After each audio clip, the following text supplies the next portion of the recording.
Jadi banyaknya fungsi dari himpunan A ke himpunan B adalah n pangkat m, ya. Dengan n itu 2, m-nya juga 2. Jadi ya, m-nya juga 2. Jadi 2 pangkat 2 dapat berapa? 4. Ya. Jadi banyaknya fungsi yang mungkin terbentuk dari himpunan yang jumlah anggotanya 2, dan himpunan A yang jumlah anggota himpunannya 2, dan himpunan B yang jumlah anggota himpunannya 2 juga. Banyak himpunan yang terbentuk ada 4.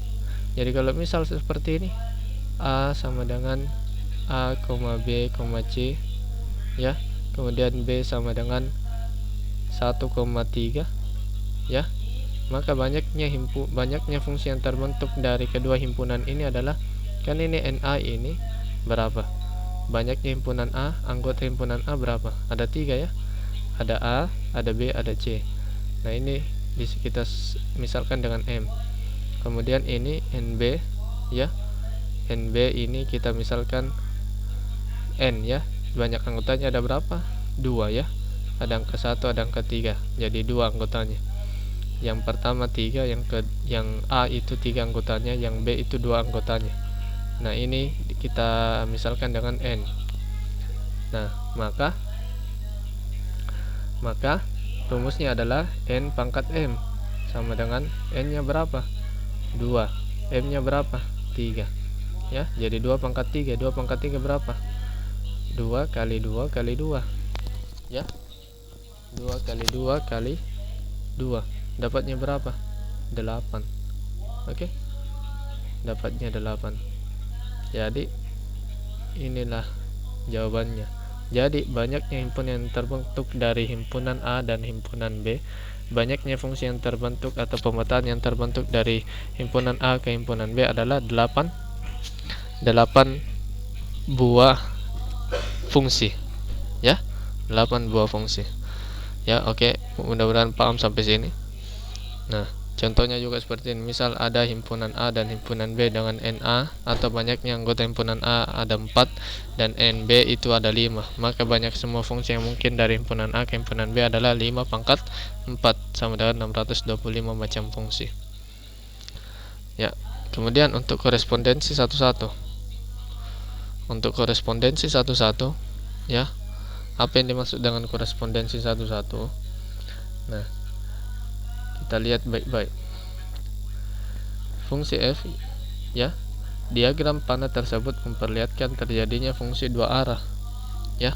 Ada fungsi A ke B, ada fungsi B ke A. Nah, maka fungsi f ini disebut fungsi satu-satu atau korespondensi satu-satu. Artinya dia tepat memasangkan satu dari anggota himpunan A ke himpunan B, misal A ke 1, B ke 2, C ke 3, ya. Jadi bisa dibolak-balik ini fungsinya. Jadi itu karakteristiknya korespondensi satu-satu. Dua hal yang penting mengenai korespondensi satu. Yang pertama, banyak anggota dua himpunan yang berkorespondensi satu-satu adalah sama, ya. Karakteristiknya pokoknya kalau korespondensi satu-satu, jumlah anggota himpunan A dan jumlah anggota himpunan B itu sama, ada 3. Nah, kemudian ini merupakan fungsi dua arah. Karakteristiknya seperti itu. Jadi bisa dibolak-balik. Jadi 1 ke A, 2 ke B, 3 ke C. Jadi bisa A ke 1 atau 1 ke A. Seperti itu, ya. Nah, contoh dalam konteks kehidupan sehari-hari, misal negara dan ibu kota.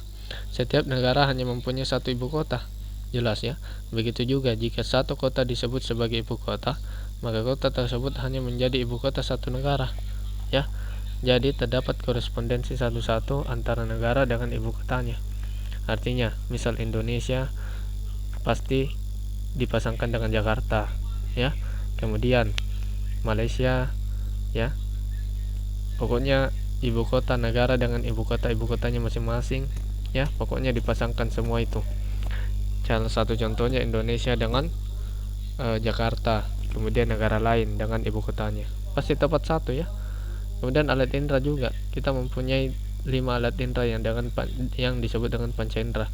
Apa saja kelima indera yang kita miliki, bagaimana tugasnya masing-masing antara alat indera dengan tugasnya, terdapat korespondensi satu-satu, ya. telinga. Telinga dipasangkan pasti tugasnya apa? Tugasnya pasti mendengar, tidak mungkin melihat. Telinga dipasangkan dengan mendengar, ya. Kemudian mata dipasangkan dengan pasti melihat, ya. Tidak mungkin ke mendengar juga, tidak mungkin, tidak bisa, ya. Jadi itu semua itu yang dikatakan korespondensi satu. Nah, kemudian bagaimana kita menentukan banyak korespondensi satu-satu dari sebuah himpunan, ya, dua himpunan?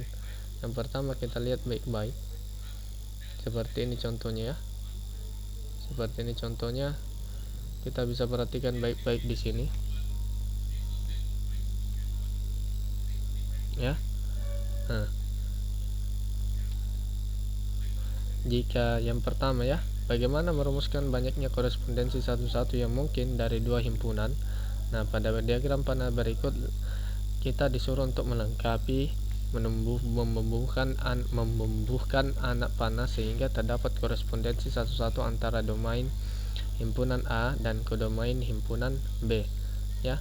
Ada domain ini dikatakan domain, yang B dikatakan kodomain, ya.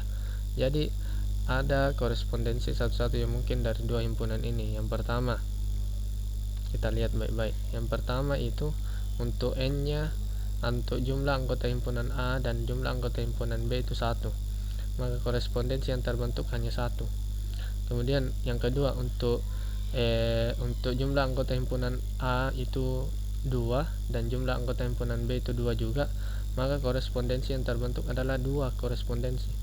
Yang pertama A dipasangkan dengan 1, B dipasangkan dengan 2, yang kedua itu A dipasangkan ke 2, B dipasangkan ke 1, diisi lengkap. Kemudian yang ketiga, untuk NA atau banyak anggota himpunan A itu sama dengan 3 dan banyak anggota B juga sama dengan 3, maka ada 6 korespondensi yang terbentuk, ya.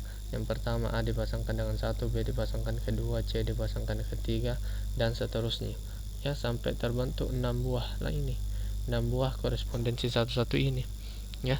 Jadi kesimpulannya apa? Nah, jika NA itu sama dengan NB sama dengan 1, maka banyak korespondensi satu-satu yang mungkin adalah 1.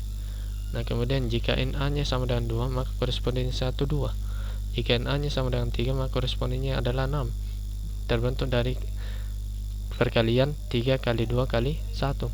Jadi kalau 4, maka banyak korespondensinya ada berapa? Banyak korespondensinya ada, ya, kalau 4 banyak korespondensinya ada berapa? 4 kali 3 kali 2 kali 1, dapatnya berapa? 24. Jadi kalau 5, jelas, ya, 5, ya, kali 4 kali 3 kali 2 kali 1, dapatnya berapa? 120 korespondensi. Jadi banyaknya korespondensi satu-satu yang mungkin terjadi dari himpunan A ke himpunan B adalah begini: NA sama dengan NB, ya, sama dengan N adalah apa? Banyak korespondensinya adalah N faktorial. Apa maksudnya faktorial? Jadi kalau misal banyaknya anggota A itu ada 6, atau misal 4 lah, 6 saja. Dan kemudian untuk banyaknya anggota B itu ada 6 juga, ya, ada 6, maka korespondensi yang terbentuk adalah 6 faktorial. Nah, apa maksudnya 6 faktorial? Artinya perkalian mundur seperti ini: 6 kali 5 kali 4, ya, kali 3 kali 2 kali 1. Nah, dapatlah berapa? Dapatlah 120 kali 6, 720 korespondensi, ya. 720 korespondensi. Jadi maka kalau ada n-nya ada 7, maka 7 faktorial, ya. 7 faktorial apa maksudnya? 7 kali 6 kali 5 kali 4 kali 3 kali 2 kali 1. Nah, jadi begitu perkaliannya. Nah, itu rumus untuk menentukan banyaknya korespondensi satu. Nah, sekarang tugas kalian adalah yang pertama, tentukan domain, kodomain, dan range dari diagram panah berikut ini, ya. Yang dikatakan domain itu, Ustaz jelaskan yang dikatakan domain ini, ya. Yang